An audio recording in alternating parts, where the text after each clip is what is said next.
Welcome to School Zone, the show all about your local school districts here in the White Mountains. I'm your host, John Larsen. Today we have Venessa Beecroft with us. She is the Sholo School District Business Manager. Yes. Thank you for being here. Welcome to the show. I wanted to get you with us today because we've just barely passed the budget for the upcoming year. Arduous, very lengthy process. That it was.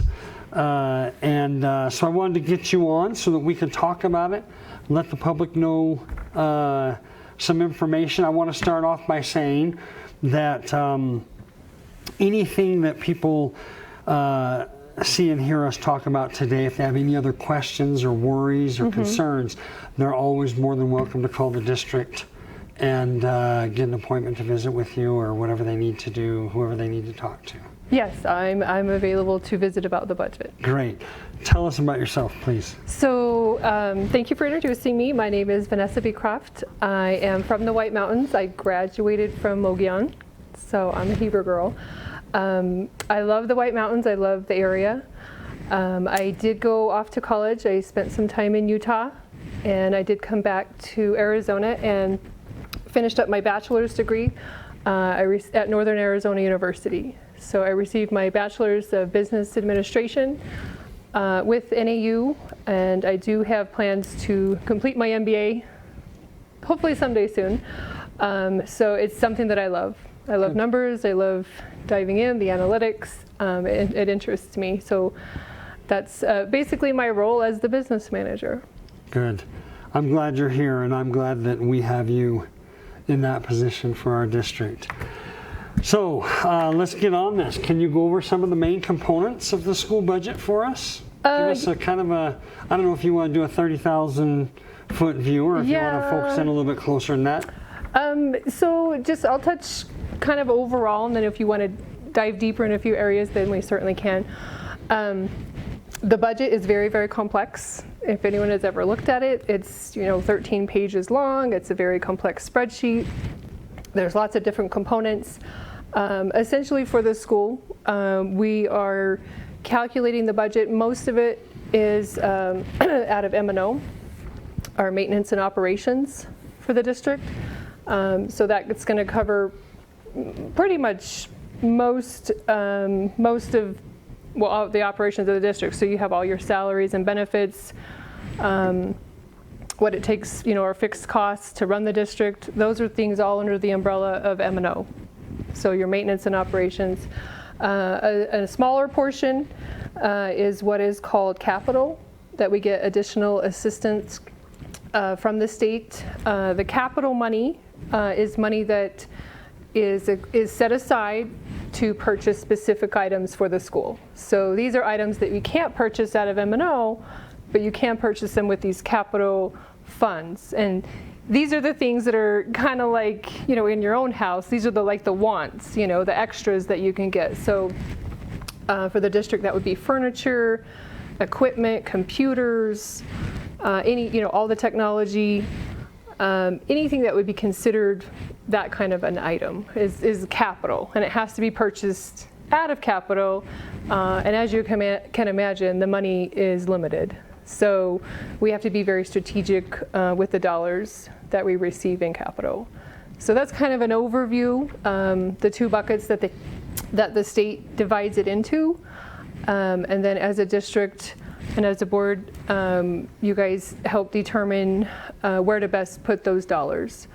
Like I mentioned, 90% of it, because we are a public school, is going to be in your salaries and benefits. So in your personnel, staffing the school. So we should probably say, and maybe we'll talk a little bit about this with my next question, but our funding comes from the state, is determined by the state. One of the severe difficulties we have is trying to prepare a budget while waiting for the state to finish their budget, right, which tells us what we're going to receive. So this is really it's a I don't know if stepping on eggshells is the right word. Yeah, it's maybe nails it would be better, because it's such a difficult process to be I guess it's like my house. I wait for my wife to let me know what kind of money I can. What is your allowance? Yeah. Exactly, and so it's a difficult process. So when we're preparing a budget for the school district, what factors are considered? Okay, so like you mentioned, the state decides the budget, and if they drag their feet on setting, which they did this year, I think it's like one of the longest times that they've taken. There's a lot of issues going on at the state level. So when they determine their budget, then they release like specific criteria for the schools that we have to follow. So it's a very complex process. So nothing is finite. Like everything can change. Like it has to be fluid, and we have to be able to kind of have flexibility and move with it as it moves. So that being said, some of the components that I wanted to mention, there's many factors. What are the staffing needs? Do we need more staff? Are we looking at, in this area, maybe we need to use these staff over here? Do we rearrange?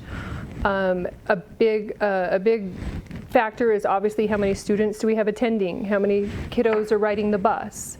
Those are all factors that come in that the state uses to generate what they call the revenue control, like the limit they're going to give you. So they're going to generate a budget number with all those criteria and those factors put in there.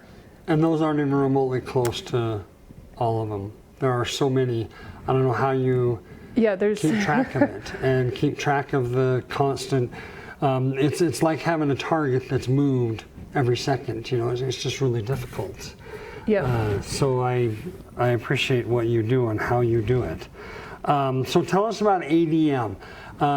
I'm like the worst. Whenever I hear these acronyms like ADM, I spend the whole time trying to figure out what is that stands for.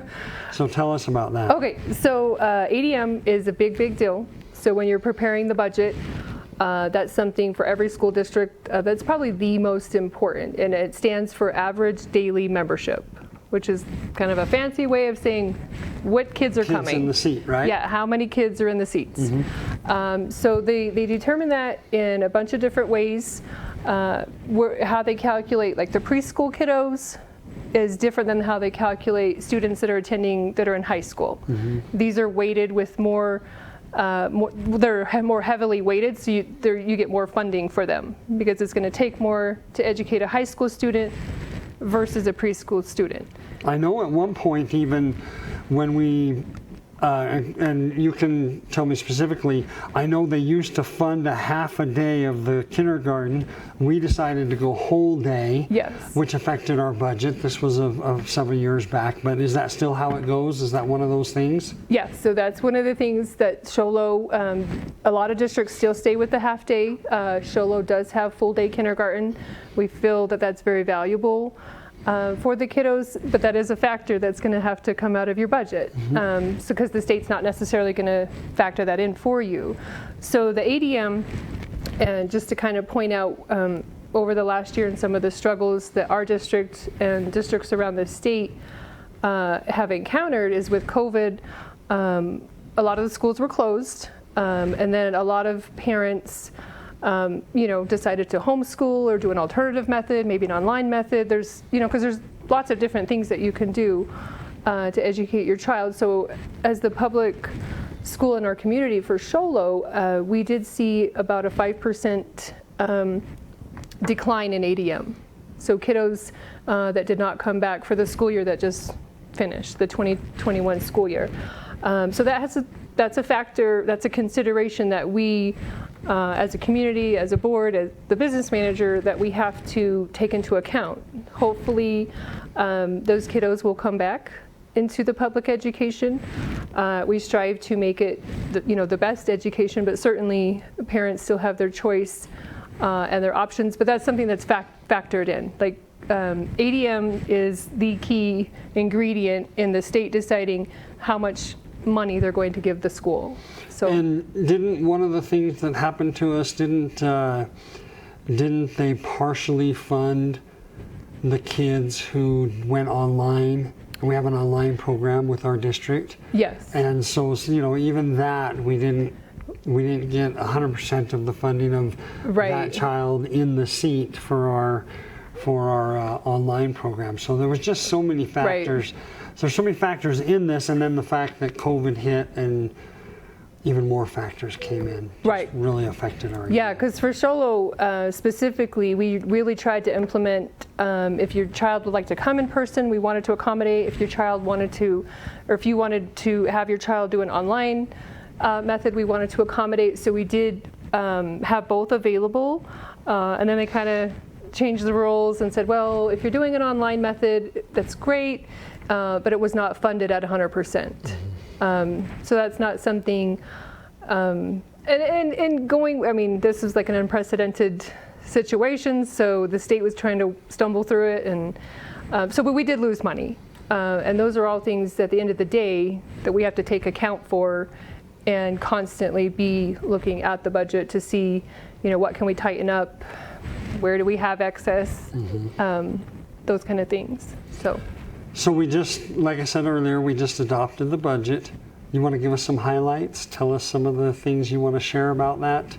Yeah, so we most important parts. Yeah, so we just adopted the fiscal 22, so the 21-22 school year. We just adopted the budget. As a school board, we voted for Sholo to project a 2% increase, and that's from the 2019-20 school year. So kind of pre-COVID, we're anticipating or projecting hopefully a 2% growth increase in ADM numbers of students coming to the school. So we had the year before COVID hit the numbers, and then COVID year was 5% less than that, and we're projecting that we'll grow 2%.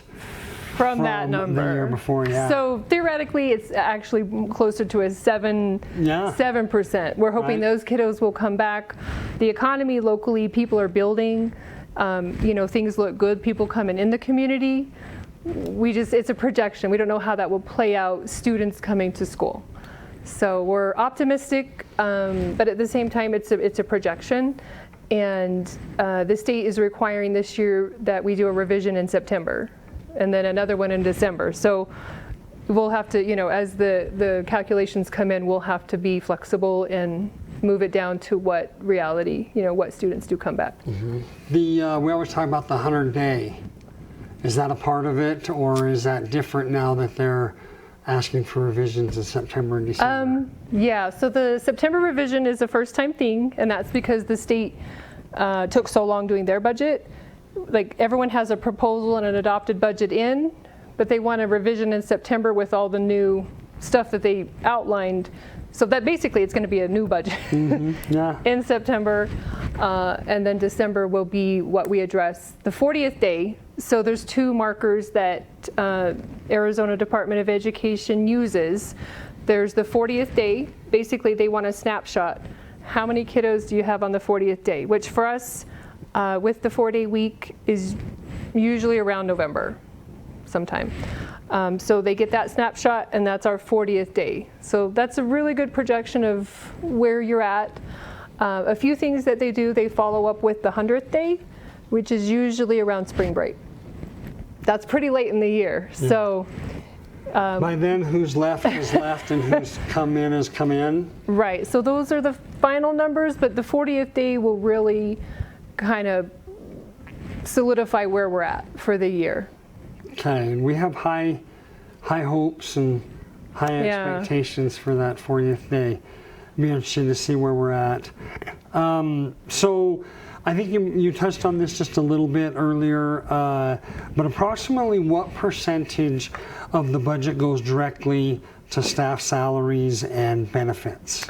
So I did mention really briefly, but it's important because as a public school, as a government employer, 85 to 90% of our budget goes to employ the teachers, the support staff, the administrators, the employees, bus drivers, the food workers. So 85 to 90% of the budget is a fixed cost, because for the most part, the salaries and the benefits don't fluctuate. The board does have discretion. If we had to, we could decrease. That's never our intention or our goal, but that's a lot of the money in the budget that is already allocated.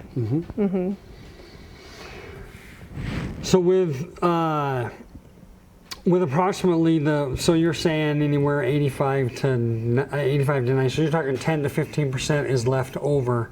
Where's that go? Where's the priority in that?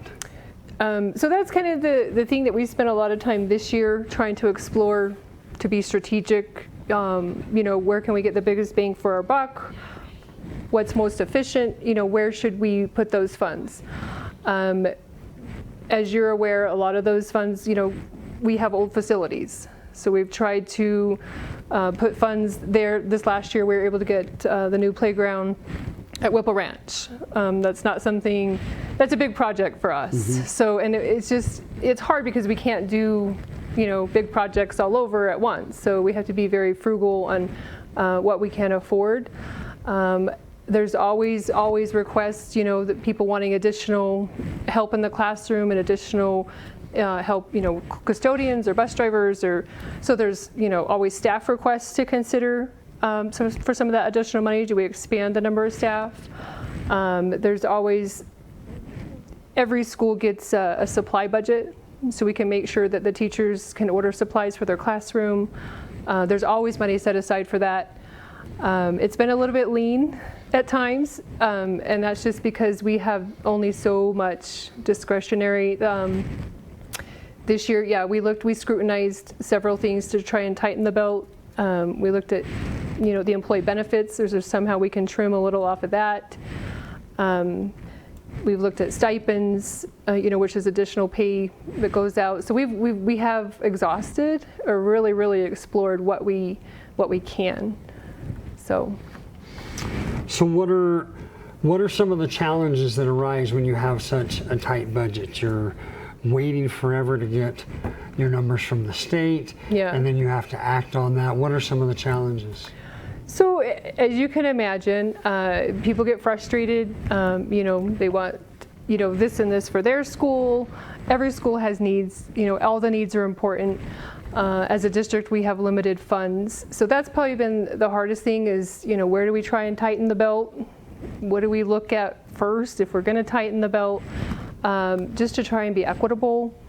Like I mentioned, we looked at the benefits. In the past 6 years, the district has subsidized the benefits at 100%. Unfortunately, just moving forward, we were not able to do that. So that was decreased somewhat, and the employees will take on a percentage of that cost, depending on which plan that they choose. And then, of course, like I said, we looked at the stipends, which we'll do every year to make sure, is it relevant? Is it suiting our needs? Is it the most efficient? Is it the best? We want to make sure any extra money that we have can go for the kids, can go to improve our facilities, our classroom, whatever that looks like. So. Great. So when you're talking budget and you're talking trying to fund everything in the district, and a lot of times I think about my own home and how I do this. In a perfect world, you would love to have a rainy day fund, right? Right. You'd love to have some money socked away for issues that may or may not come up, but obviously any kind of emergencies that come up.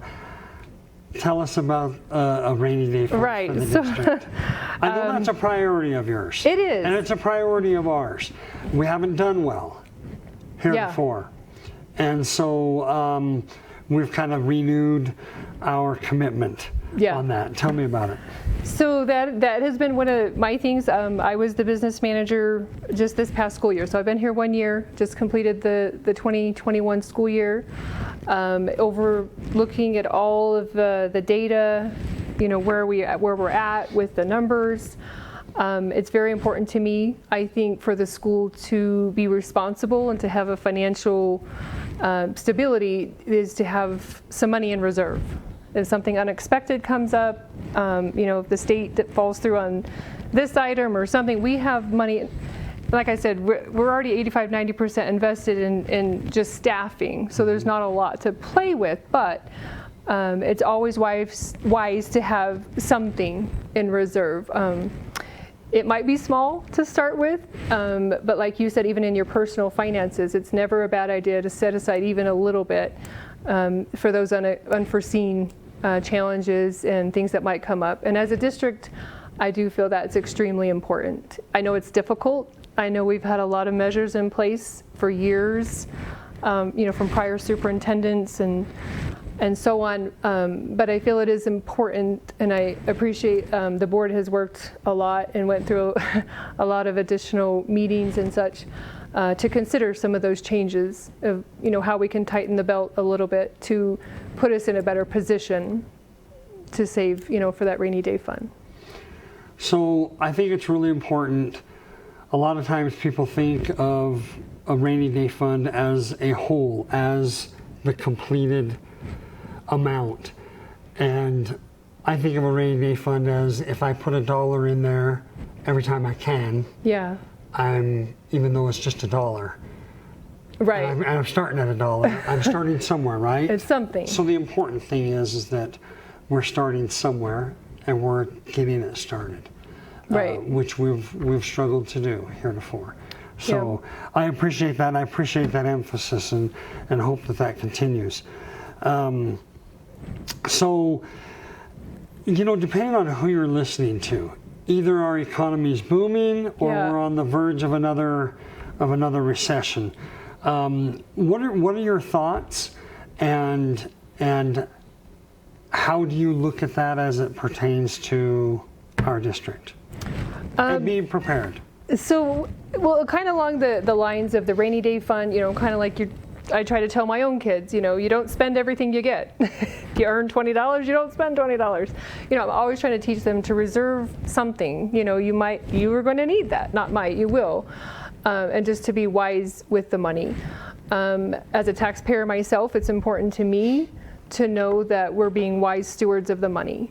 In the past, and some of the numbers, and we were spending at capacity. So anything that we can pull back and keep in reserve. I wasn't in this capacity in 2009, but there was, the recession, and there was some reductions in force at our district and in many other districts, if not all.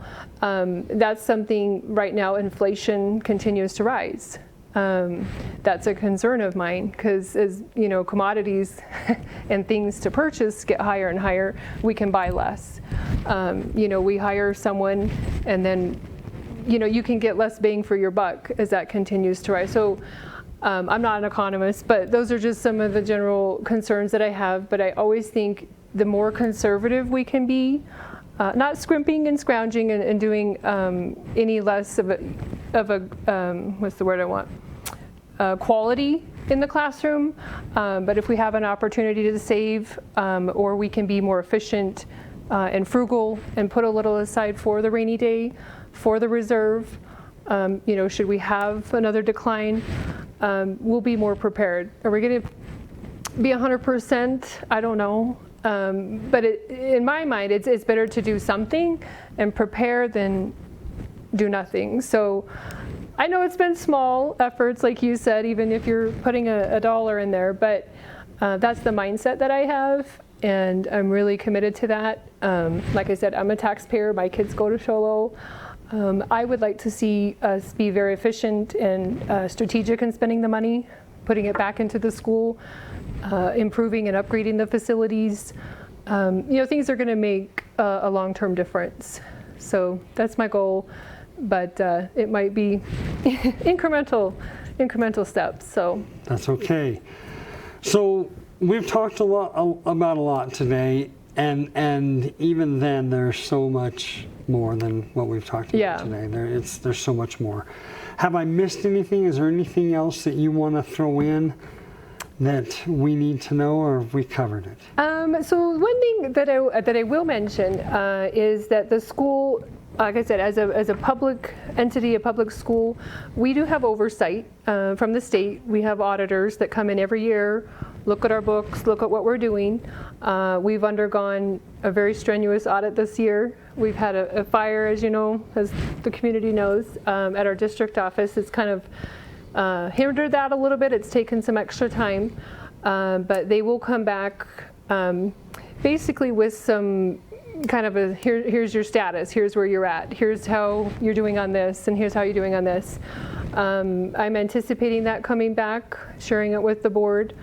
To me, that will be a very big part of what we do strategically. Where do we go to work first? What do we need to get, do a little more work, put a little more emphasis on? Where are we lacking? Where are we doing well? That kind of thing. And that's something that I would like to share more with the community and with the staff, so it can be more of a collaborative effort. So when I'm trying to introduce things or do things, it's, okay, this is why we're doing that. Mm-hmm. It's not just me trying to enforce something that's my idea. There's a reason behind that, mm-hmm. and I just want to get Show Low in a better place and kind of get us back on track financially. Like I said, we've been at basically at the seams of our budget at times. So my goal is to roll that back, kind of get us in place, tighten the belt, and try to anticipate, where we can do the best. So, thank you. I appreciate your efforts. I'm grateful for what you do, and like I said earlier, I'm glad that we have you, and that you're working on our behalf, and I look forward to how things roll out and how things happen. I'm not sure the community or the public understands the constraints under which we work. The state can sweep, the state can take, very rarely give at any moment. And so it's tough, and I appreciate your efforts, and I hope you know that we're excited and happy with how things are going and the direction we're going, and I appreciate you very much.